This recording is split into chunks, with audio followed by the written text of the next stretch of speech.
देव की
विश्वगुरु वशिष्ठ महाराज की प्रगट आत्मराम की जय जय गिरधारी महाराज की जय जय गिरधारी महाराज की जय जय गिरधारी महाराज की श्री सद्गुरु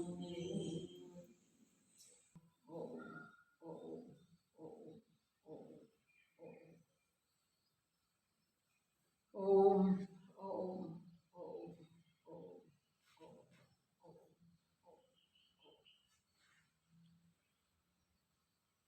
कर्कटी राक्षसी वरदान पाके अज्ञानी जीवों को ही मारने की प्रतिज्ञा कर दी। ऐसी निश्चयात्मक बुद्धि करके आई कि चाहे प्राण चले जाएंगे तो भी मैं ज्ञानी जनों को नहीं मारूंगी। अज्ञानी जन नहीं मिलेंगे तो प्राण का त्याग कर दूंगी, मगर पंडितों को नहीं मारूंगी, ज्ञानी पुरुषों को नहीं। क्षुधा तुषार प्राण का धर्म।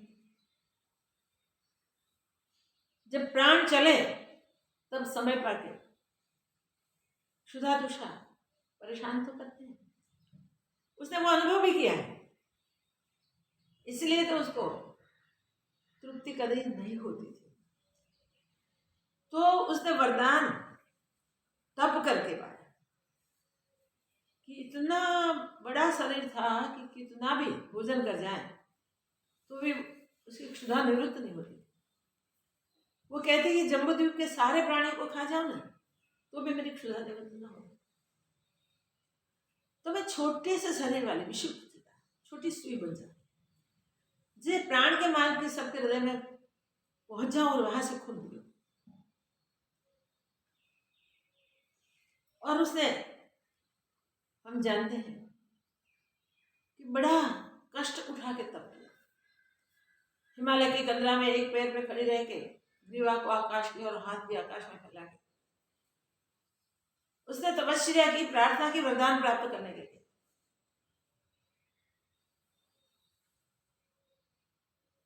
उस तपस्या से ब्रह्मा जी ने प्रसन्न होकर सुई का शरीर दे दिया।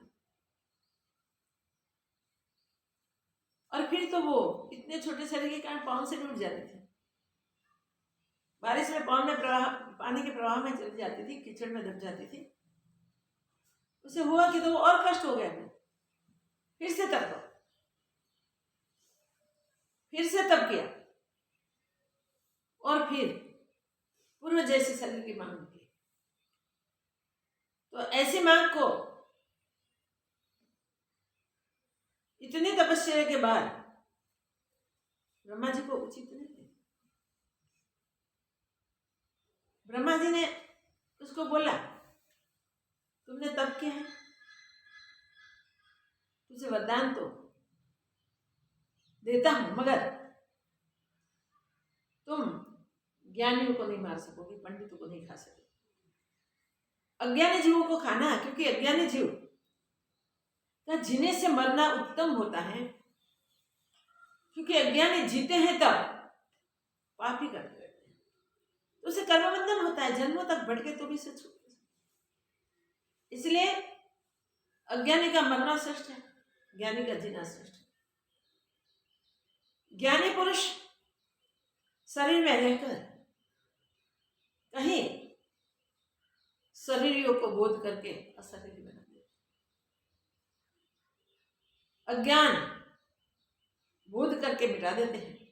इसलिए ज्ञानी जनों को दीर्घ जीना आवश्यक है, अज्ञानी को मरना जरूरी है। उसको बोल दिया कि इस प्रकार करना। फिर उसने प्रतिज्ञा कर ली कि कैसा भी हो जाएगा तो मैं बुद्धिमान पुरुषों का भोजन नहीं करूंगी, विद्वान पुरुषों का भोजन नहीं करूंगी।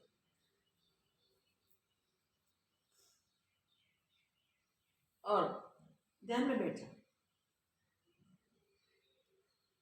ब्रह्मा जी ने बोला, ध्यान से जब जगे तब तुझे ये प्राण के धर्म स्फुरित होंगे, क्षुधा तुझे आकर करेगी। तब अज्ञानी को ढूंढ के उन लोगों को खाना।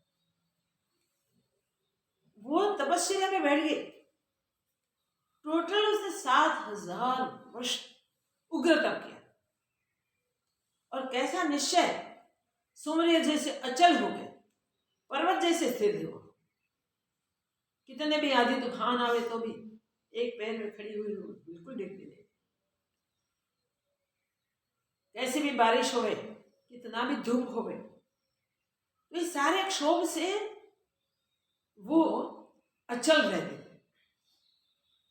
7000 वर्ष के उपरांत वो ये तपस्या पूर्ण करके ध्यान से जगी और क्षुधा ने उसको कुछ ढूंढने की इच्छा कर पाई। क्षुधा तो वो सोचते हिमालय के पर्वत से किरात देश में आई और किरात देश के वन में वो फिरने लगी। मगर निश्चय उसका वही था, क्षुधा से पीड़ित होकर अगर प्राण छोड़ने पड़ेंगे तो मैं छोड़ दूंगी, मगर ज्ञानी पुरुषों को मैं नहीं खाऊंगा। ऐसे निश्चय के साथ, उसी विचार के साथ वो किरात देश के जंगल में फिरती थी। घोर अंधेरी रात्रि हुई। उस वन में तमाल के पत्र, वो भी काले, घने बादल काले और रात्रि भी काली।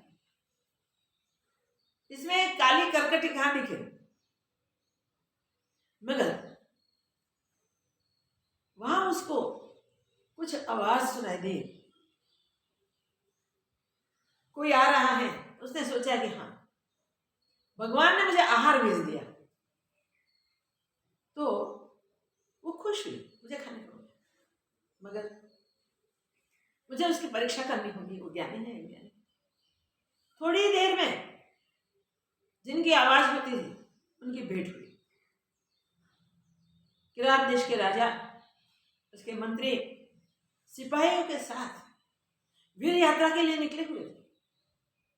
वीर यात्रा में जो दुष्ट होते हैं उनको वो मारते हैं, जिससे प्रजा का अहित न होए।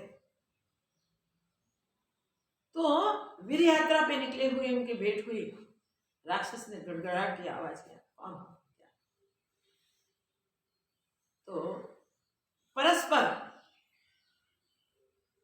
भेंट होते ही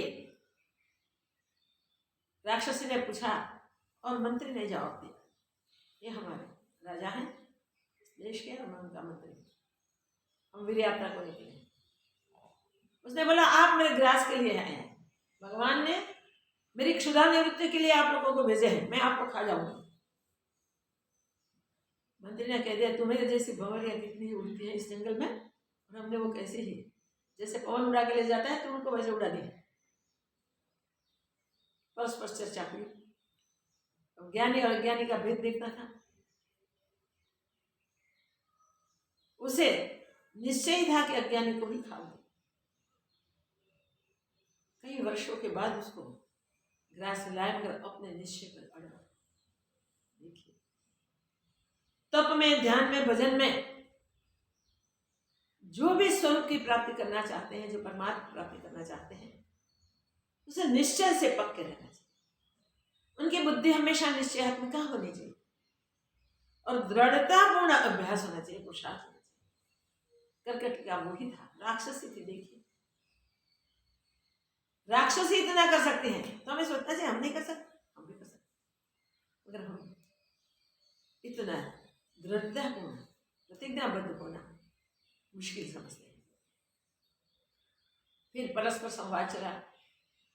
राक्षसी ने बोला कि देखो, आप लोग अज्ञानी होंगे तो आपको मैं खा जाऊंगी, ज्ञानी होंगे तो नहीं खाऊंगी। मगर वो ज्ञानी अज्ञानी है, उसे पता कैसे चले? ऐसा घोर आवाज किया जैसे बादल फट जाए, पहाड़ टूट जाए, ऐसा भयंकर आवाज किया। मंत्री ने बोला, तेरे ऐसे आवाज से हम घबराने वाले नहीं हैं, हम डरेंगे नहीं। फिर हमने सारे प्रश्न उत्तर देखे। राक्षसी ने बोला, इसने समझ लिया कि हाँ, है तो कोई पंडित जैसे, ज्ञानी जैसे, तो मैं उसे प्रश्न करके देख लूं कि वास्तव में ज्ञानी है या नहीं। उसने बोला, मैं प्रश्न करूंगी, उस प्रश्नों का तुम उत्तर दे सकोगे तो मैं आपको छोड़ दूंगी। आप मुझे मेरा अर्थ प्रकट करने को कहते हैं, मगर अगर आप ज्ञानी साबित होंगे तो मैं मेरा अर्थ प्रकट कर दूंगी, नहीं तो मैं आप लोगों को खा जाऊंगी। बहुत सारे प्रश्न करकटी ने किए जो हमने देखे, और उसके उत्तर, यथार्थ उत्तर सबके मंत्री ने दिए, वो भी हमने देखे। इसमें एक याद रखने जैसी बात एक ही है, दृढ़तापूर्ण। हे कर्कटे, तेरे जितने भी प्रश्न हैं, इतने सारे प्रश्न हैं, और सब प्रश्नों का एक ही प्रश्न होता है, मगर विद्वानों को इतने प्रश्न करने आवश्यक होते हैं, क्योंकि ज्ञान की चकास करनी है, ज्ञान को देखना है कि ज्ञानी है वो देखना है। इसलिए तो जितने भी प्रश्न हैं उसका उत्तर भी एक होता है, और सब प्रश्नों का प्रश्न भी एक ही है। फिर भी तुमने इतने सारे प्रश्न किए तो सब प्रश्नों का मैं उत्तर देता। मंत्री ने सारे प्रश्न का उत्तर दे दिया, तब राजा ने बोला, हे कर्कटी, हे राक्षसी, चिद अणु आत्मा सर्वत्र सदा का सब रूपों से भरपूर स्थित है, उसमें द्वैत कुछ उपजा ही नहीं, द्वैत कुछ हुआ ही नहीं। जो ये सब दिखाई दे रहा है, जो व्यक्त हो रहा है, वो सब दिखना बंद हो जाए, तब वो चिन्मात्र आत्मसत्ता की अनुभूति। जो दिख रहा है वो सब कुछ दिखे नहीं, तब कितना अच्छा और शॉर्टेस्ट आंसर। तो वो जो दिख रहा है वो क्या है, उसको समझाते हुए, उसका उत्तर देते हुए राजा कहते हैं कि जो दिख रहा है वो भी भिन्न कुछ नहीं है, वो ही चिद अणु आत्मा है, उसमें सारा जगत स्फुरित हुआ है, तीनों जगत उसमें ही स्पंदित है, अनंत ब्रह्मांड उसमें ही स्फुरित हुए और उसमें से ही, उसी के आधार से ही सब स्फुरित हो रहे हैं। जो दिख रहा है, जो व्यक्त हो रहा है, वो सब उस अव्यक्त आत्मा से ही व्यक्त हो रहा है, उसी से ही उत्पन्न हुआ है। शुद्ध चिन्मात्र आत्मसत्ता में स्पंदन से, चित्त के स्फुरण से इस संपूर्ण जगत अनहोता हुए कि नहीं दिख रहा है नहीं, फिर भी दिखाई दे रहा है। जो प्रकाशने वाला है वो ही प्रकाशित भी हो रहा है, जैसे श्वेत कमल और नील कमल, दोनों को प्रकाशने वाला सूर्य है, मगर वो दोनों दिखाई दे रहे हैं, तब भी सूर्य प्रकाश की आवश्यकता है, सूर्य प्रकाश के बिना नहीं दिखते। जब सूर्य प्रकाश चला जाता है तो वो दिखाई नहीं देता। जैसे सूर्य उदित होते ही समस्त जगत दिखाई देता है, तो सूर्य उदित होते दिन की शुरुआत होती है, तो दिन को प्रकाशने वाला भी सूर्य है, और सूर्य अस्त होता है तब रात्रि हो जाती है। अगर रात्रि भी सूर्य की अपेक्षा से ही पता चला, अंधेरा भी सूर्य के कारण ही पता चलता है, मगर रात्रि और दिन जिस सूर्य से प्रकाशित हो रहे हैं, उस रात्रि दिन को प्रकाशने वाला भी आत्मा है। जो सूर्य के द्वारा रात्रि दिन प्रकाशित होते हैं, वो सूर्य को दिखाने वाला चिद अणु आत्मा है। जो चिद अणु में कहीं अगणित अणुएं, अल्प अणुएं उत्पन्न होते रहते हैं, उसी में ही लीन होते हैं। जैसे समुद्र में कई तरंग, कई बुदबुदे, अगणित चक्र आदि उत्पन्न होते रहते और लीन होते हैं, वैसे ही उस सच्चिद अणु में सब दृश्य उसमें उत्पन्न होते हैं और लीन होते जाते हैं। तो वो जो उत्पन्न होता है, जो लीन होता है, वो नित्य नहीं है। रात्रि और दिन होते सूर्य के अस्तित्व से अनुभव में आते हैं, मगर उस सूर्य का प्रकाश स्वप्रकाश नहीं, उस आत्मा से ही प्रकाशित हो रहा है, उस चिदाणु से ही प्रकाशित हो रहा है। मगर चिदाणु रात्रि या दिन कुछ भी हो, वो तो अपने आप से प्रकाशमान है, वो स्वयं से प्रकाशमान है, खुद को भी दिखाता है और सबको भी दिखाता है। ऐसा चिद अणु आत्मा न कभी उत्पन्न होता है, न कभी लीन होता है, तरंगों की तरह। वो नित्य निरंतर अज अविनाशी है, अपने आप से परिपूर्ण है, अपने आप से भरपूर है, सर्वत्र स्थित। आकाश इतना विस्तृत, वो आकाश में उसके भीतर उसका आदि अंत मध्य कोई नहीं जान सकता। ऐसा चिन्मात्र आत्मा ही सत्य है। बाकी ये सब जो दिखाई दे रहा है, जो भाषित हो रहा है, वो सब उसी में ही दिखता है, उसी में ही भाषित होता है, तो उसी से अन्य नहीं है, उसी का ही रूप है, उसी से ही दिखते हैं, उसी से ही उत्पन्न होते हैं, उसी में ही लीन होते हैं, तो उसी का ही रूप है। अग्नि की चिंगारियां बहुत उड़ती है, मैं चिंगारी के पास भी वही सामर्थ्य है जो अग्नि में है। वो चिंगारी रुई के एक ढेर में जाके गिरे तो सारी रुई के अग्नि में पलट देती है। अग्नि का दाहक स्वभाव है, जो भी उसके पास जाता है उसको जलाना स्वाभाविक उससे होता है। आत्मा में चित्त संवेदन से, चैतन्य मुखत्व से स्फुरण होता है। वो आदि स्फुरण अपना मन है, और मन के संकल्प, मन के स्फुरण जगत है।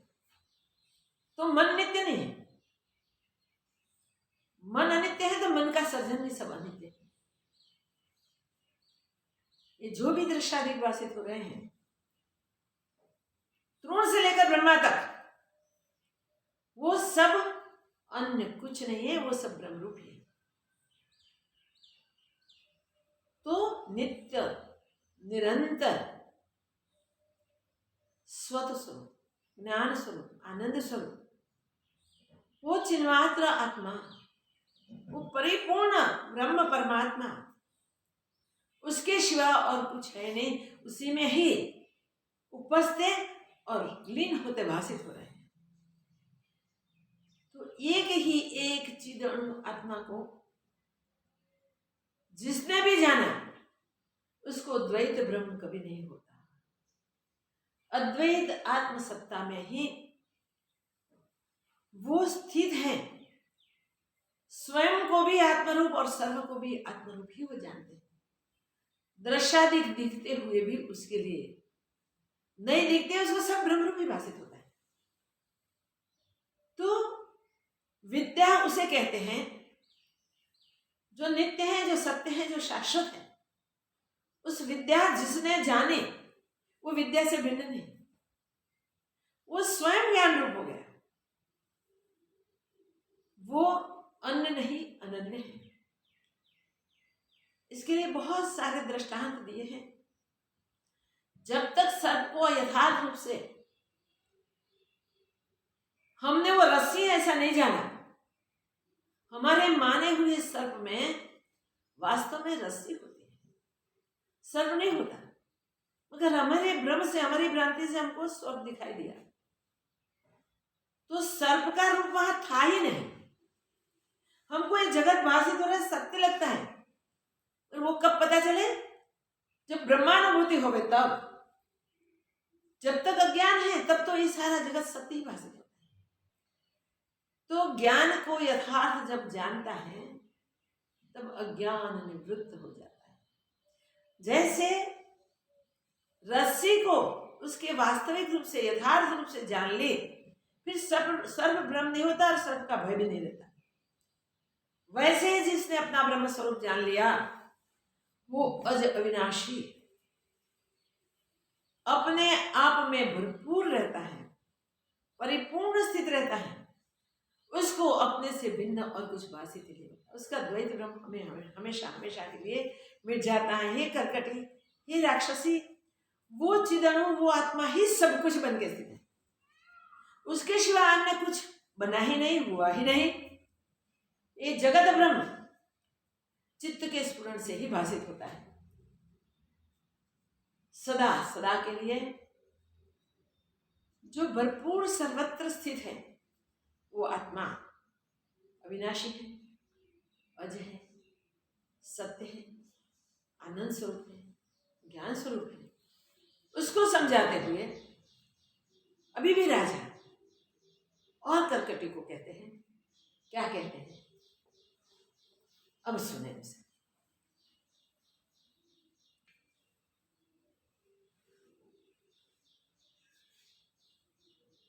हे राक्षसी, सुवर्ण में जैसे भूषण है, तैसे ही दृष्टा में जो दृश्य है वह ब्रह्मरूप है। स्वर्ण में जो भूषण है वैसे ही दृष्टा में जो दृश्य है वो ब्रह्मरूप है। स्वर्ण से भूषण अन्य नहीं, फिर भी जिसको स्वर्ण बुद्धि है उसको भूषण बुद्धि नहीं होती। इस प्रकार दृष्टा में जो दृश्य है वो परमात्मा रूप है। दृष्टा और दृश्य भिन्न नहीं। दृश्य की अपेक्षा से दृष्टा है, दृष्टा की अपेक्षा से दृश्य। वास्तव में न दृश्य है न दृष्टा है, जो भी है वो एक पूर्ण ब्रह्म सत्ता है।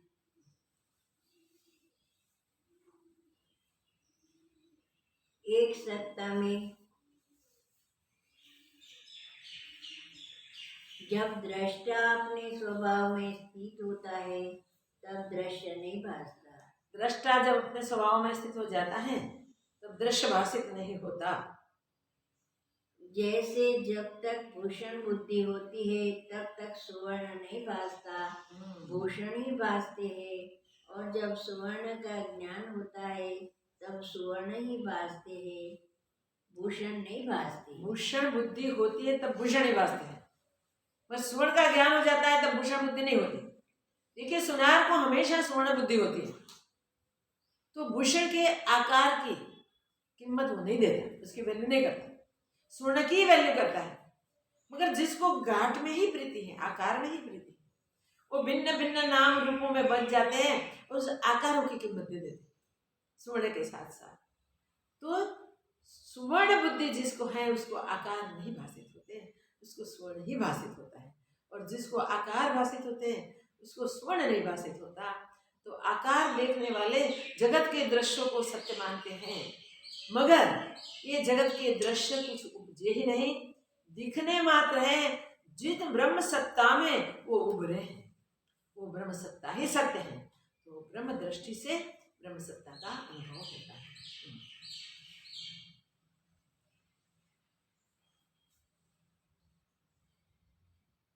एक सत्ता में दोनों नहीं सिद्ध होते। एक सत्ता में दोनों सिद्ध नहीं होते। जैसे अंधकार में किसी पुरुष को देखकर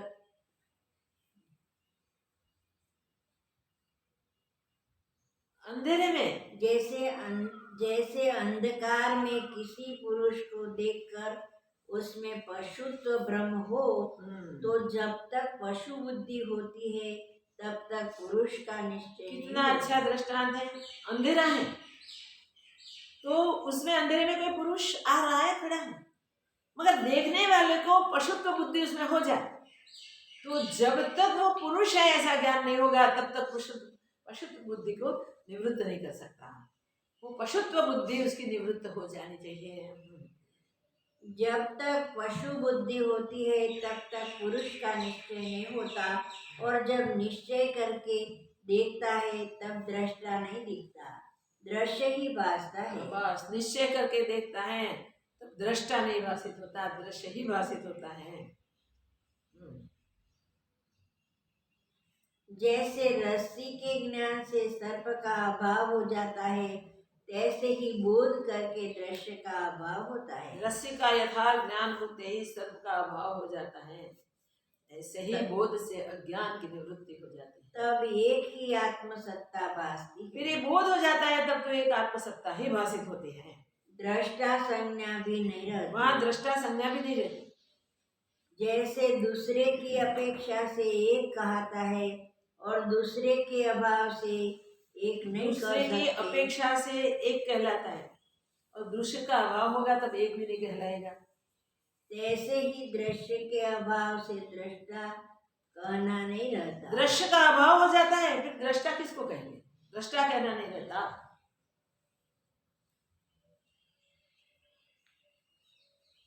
केवल शुद्ध संमित मात्र पद शेष रहता है। बस केवल जिसमें शुद्ध वाणी संमित की मात्र गम नहीं। पद रहता है जिसमें वाणी की गम नहीं है। वहाँ वाणी कुछ कह नहीं सकती, वाणी कुछ कथन नहीं कर सकती। जैसे दीपक पदार्थों को प्रकाशता है, तैसे ही दृष्टा दर्शन और दृश्य को प्रकाशता है। फिर से जैसे दीपक पदार्थ को प्रकाशता है, प्रकाश को दिखा देता है, प्रकाशता है, तैसे ही पदार्थों को प्रकाशता है, तैसे ही दृष्टा दर्शन और दृश्य को प्रकाशता है। दृष्टा दर्शन और दृश्य दोनों को प्रकाश है। दर्शन क्रिया जो हो रही है उसको भी देखता है, उसको भी प्रकाशता है और दृश्य को भी प्रकाशता है। जब दृष्टा होता है तब जैसे प्रकाश और बोध से मातृ मान और में त्रिपुटी लीन हो जाती है। जैसे जब बोध से मातृ मान और में ये त्रिपुटी नहीं रहती। जैसे स्वर्ण के जानने से भूषण की कल्पना का अभाव हो जाता है, तैसे ही ज्ञान से त्रिपुटी का अभाव हो जाता है। ज्ञान से दृष्टा दर्शन दृश्य की त्रिपुटी का अभाव हो जाता है। केवल शुद्ध अद्वैत रूप रहता है। केवल शुद्ध अद्वैत रूप होता है, इसमें अहम तम मम फिर नहीं रहता। केवल शुद्ध अद्वैत आत्म रूप ही रहता है। हे राक्षसी, परम अणु जो अत्यंत निस्वाद रूप है, परम अणु जो है वो अत्यंत निस्वाद रूप है, वह सर्व स्वादों को उपजाता है। वो ही निस्वाद है, अत्यंत निस्वाद, वो ही सर्व स्वादों को उपजाता है। जहाँ रस सहित होता है वह चिदणु करके होता है। रस अणु होता है, वो चिद अणु होता है, उसी से ही सारे रस उत्पन्न होते हैं। जैसे आदर्श बिना प्रतिबिंब नहीं होता, तैसे ही सब स्वाद चिदणु बिना नहीं होता। आदर्श बिना प्रतिबिंब नहीं दिखता, वैसे सर्व स्वाद चिदणु के बिना नहीं हो सकते। सबको रस देने वाला चिदणु ही है। सबको रस देने वाला चिद अणु ही है।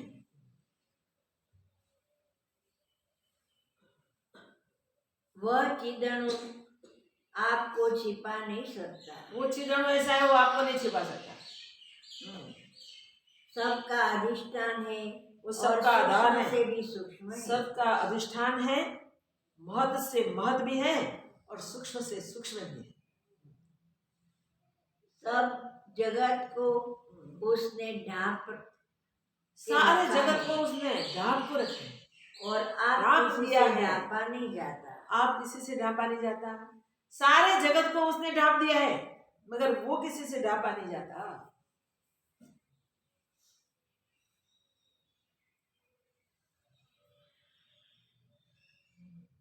जैसे घास के वन में हाथी नहीं छिपता, तैसे ही आत्मा किसी पदार्थ से नहीं कितने छिपता। उत्तम दृष्टांत है। घास के वन में हाथी नहीं छिप, हाथी की हाइट क्या और घास की हाइट क्या, कैसे छिप सके वो? तैसे ही जैसे घास के वन में हाथी नहीं छिप सकता, तैसे ही आत्मा किसी पदार्थ से नहीं आत्मा छिपता। कोई पदार्थ से देखिए छिप नहीं सकता, क्योंकि आत्मा से ही तो सब उभरे। किससे छिपे वो? सबसे महत्व वही है। हे राक्षसी, जिससे सब पदार्थ सिद्ध होते हैं और जो सदा प्रकाश रूप है, जिससे सब पदार्थ सिद्ध होते हैं और जो सदैव प्रकाश रूप है, वह मूर्खों को नहीं भासता। वो मूर्ख नहीं देख, उसे मूर्ख नहीं देख सकते।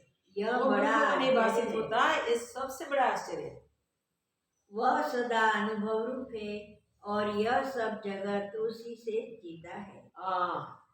वह सदा अनुभव रूप है, उसी से ही सब जगत चेता गया है, स्फुरित किया गया है। जैसे वसंत ऋतु से फूल फल घास और पत्र फूलते हैं, वसंत ऋतु में फूल फल घास बेलियां सब विकसित हो जाते हैं, तैसे ही सब जगत आत्मा से फूलता है। सब जगत आत्मा से स्फुरित होता है।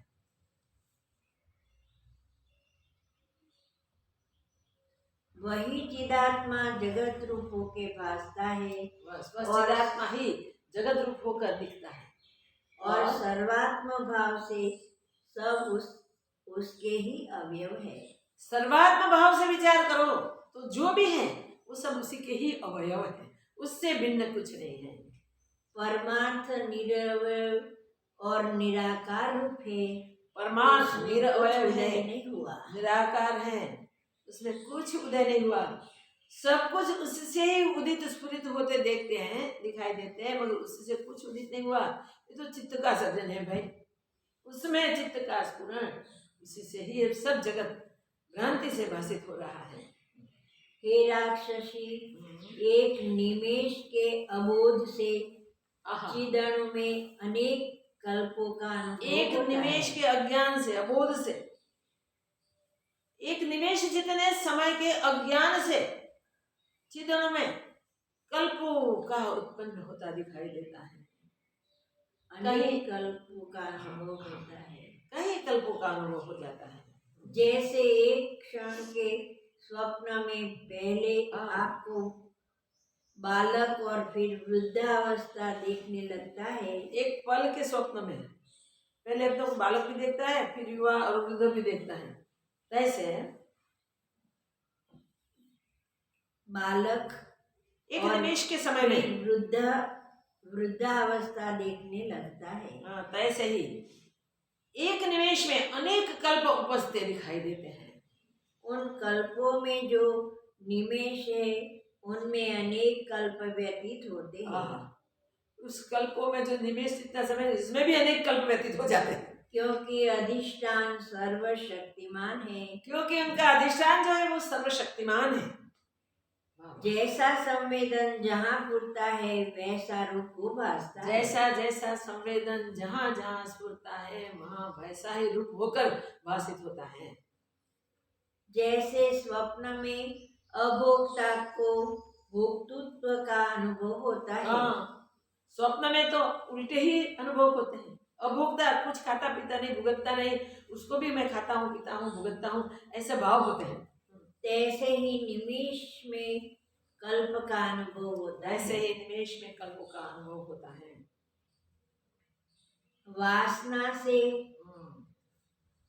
आवेष्टित अभोक्ता ही आपको भोक्ता देखता है। वासना से आवृत अभोक्ता अपने को भोक्ता समझता है, उसकी वासना ही उसको वो भुगत रहा है ऐसा दिखाती है।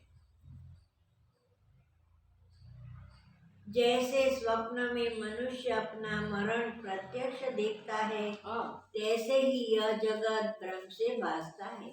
स्वप्न में जैसे मनुष्य अपना मरण प्रत्यक्ष देखता है, वैसे ही जगत ब्रह्म प्रत्यक्ष होता है। जैसी जहाँ स्फूर्ति दृढ़ होती है वैसे ही होकर वहाँ भासता है। जैसा जहाँ स्फुरण होता जाता है वैसा ही दृढ़ होने के कारण भासित होता है। हे राक्षसी, जो कुछ आकर भासते हैं वे भ्रांति मात्र है। जो कुछ आकर भासित होता है वो सब भ्रांति मात्र है, वास्तव में कुछ बना ही नहीं होता। जैसे निर्मल आकाश में नीलता भासती है तैसे ही आत्मा में विश्व भासता है। बिल्कुल निर्मल आकाश में नीलता भासित होती है, वैसे ही आत्मा में विश्व भासित होता है। आत्मा सर्वगत और सबका अनुभव रूप है। आत्मा सर्वगत है और सबका अनुभव रूप है। हे राक्षसी, उसमें व्यापक भाव भी नहीं। हे राक्षसी, इसमें व्यापक और व्याप्य भाव भी नहीं होता, क्योंकि सर्व आत्मा है। जो भी है वो सब आत्मा ही है, वही है, सर्व रूप से आत्मा ही है, तो व्यापक व्याप्य भाव भी कैसे करेंगे? नहीं हो सकता। जब शुद्ध चित्त संवेदन में होता है, जब शुद्ध चित्त भाव संवेदन से स्फुरित होता है, तब पृथक पृथक भाव दिखाई देता है, पृथक पृथक दृश्य दिखाई देते हैं। इच्छा से जिस पदार्थ की उपलब्धि होती है उसमें व्यापक भाव की कल्पना होती है। हाँ, इच्छा से जो भी उत्पन्न होता है उसमें व्यापक भाव की कल्पना होती है। तो जब इच्छा रहित हो जाता है तब कल्पना उठने की जगह ही कहाँ है? एक ब्रह्म की निश्चय हो जाता है। वास्तव में जो इच्छा है वही पदार्थ है। हाँ, इच्छा ही पदार्थ है। जैसे जल में द्रव्यता होती है और उसमें तरंग, फेन और बुदबुदे होते हैं, तो सब जल रूप है, जल से भिन्न नहीं। तैसे ही इच्छा से उपजे पदार्थ आत्मरूप है। इच्छा से उपजे पदार्थ भी आत्मरूप है, क्योंकि इच्छा से आत्मा में उपजे। जैसे जल की द्रवता के कारण जल में तरंग उपजते हैं, फेन बुदबुदे उपजते हैं, वो जल रूप है, जल से भिन्न नहीं है। वो जल की द्रवता उसका कारण है, उसका स्वभाव उसका कारण है। ऐसे ही इच्छा से ही ये सब पदार्थ भासित होते हैं उपजते हुए।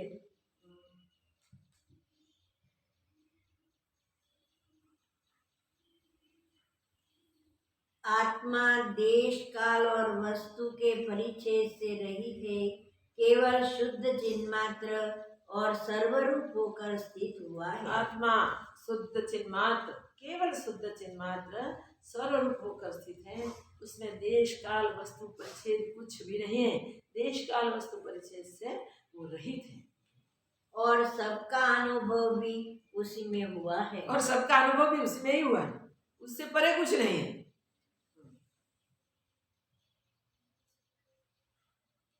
वह तो शुद्ध सत्ता मात्र है, उसमें आत्मा तो शुद्ध सत्ता मात्र है, उसमें द्वैत कल्पना कैसे कही?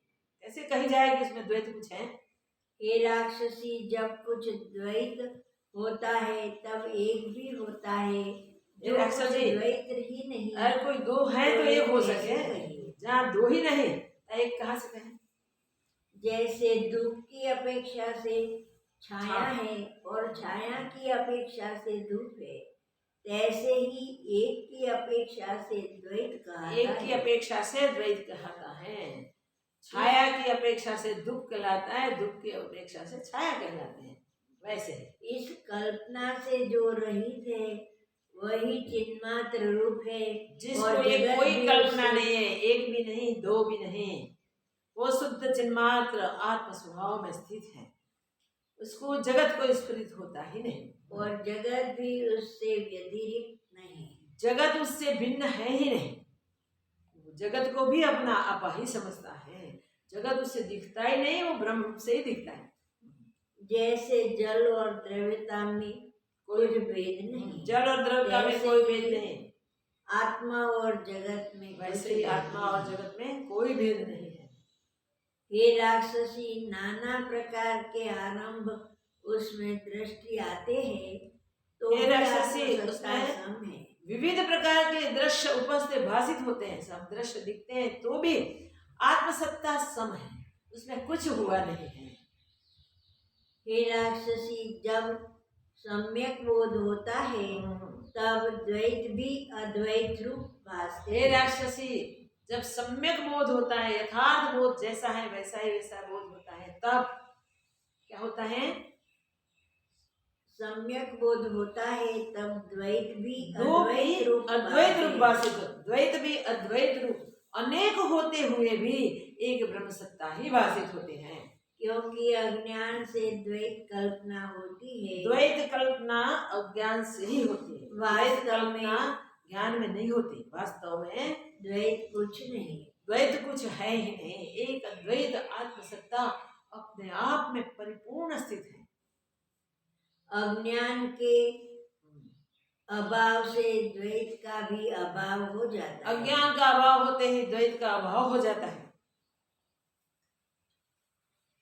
ब्रह्म और जगत में कुछ भेद नहीं, ब्रह्म जैसे जल और जगत में कोई भेद नहीं, जैसे जल और तरंग में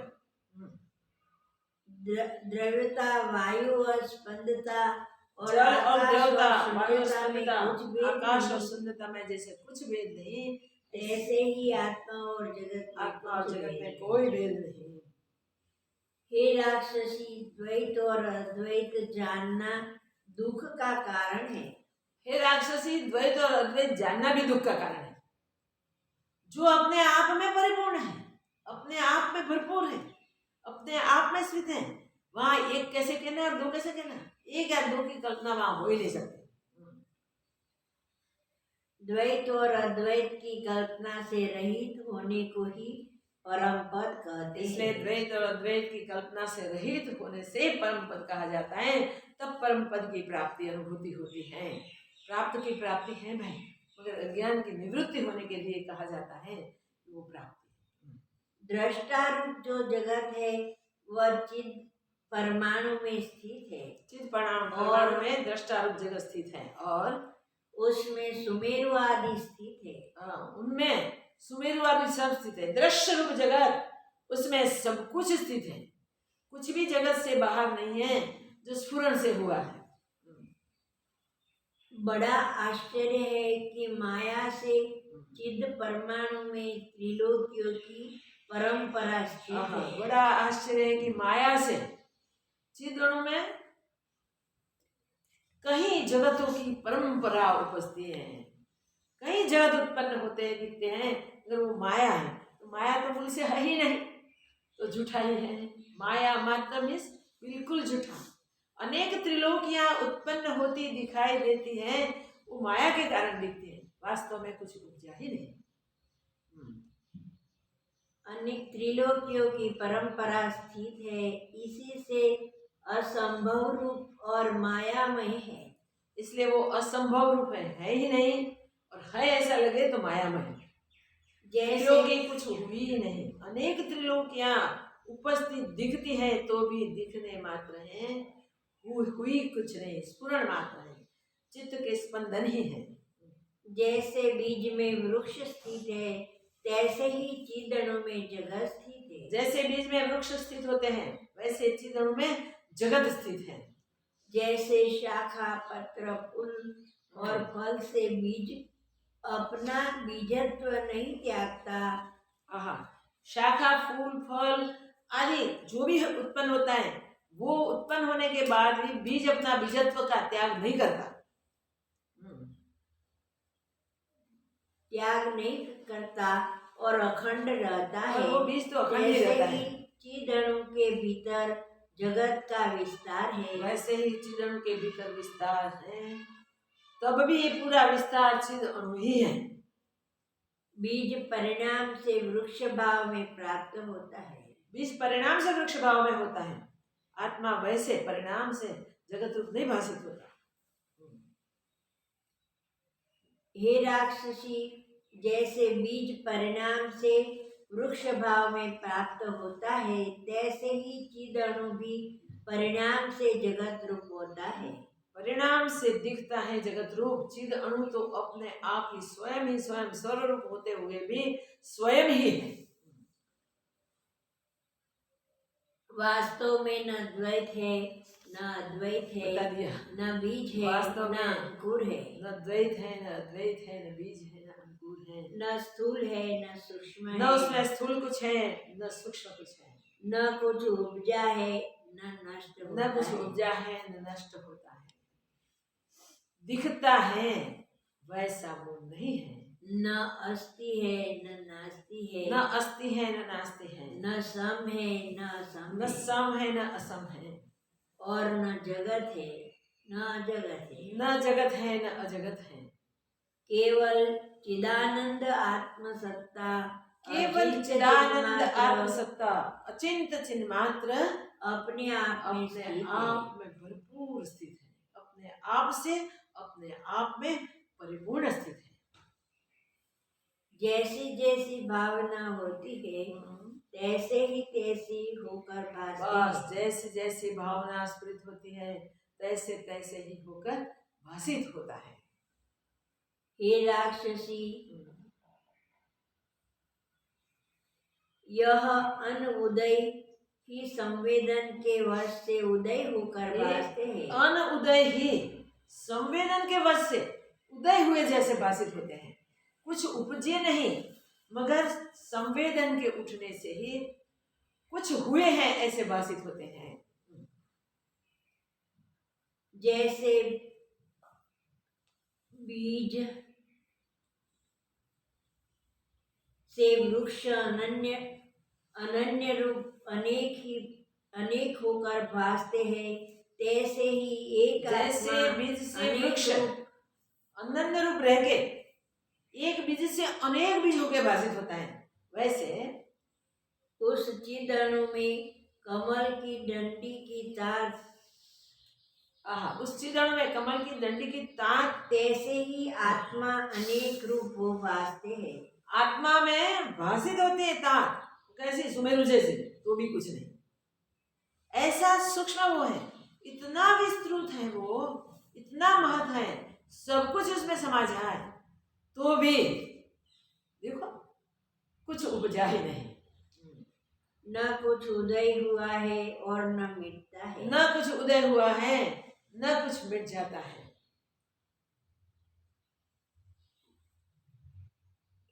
हे राक्षसी, जैसे कमल की डंडी की तात से सुमेरु स्थूल है, तैसे ही चिद अणु से कमल की डंडी स्थूल है।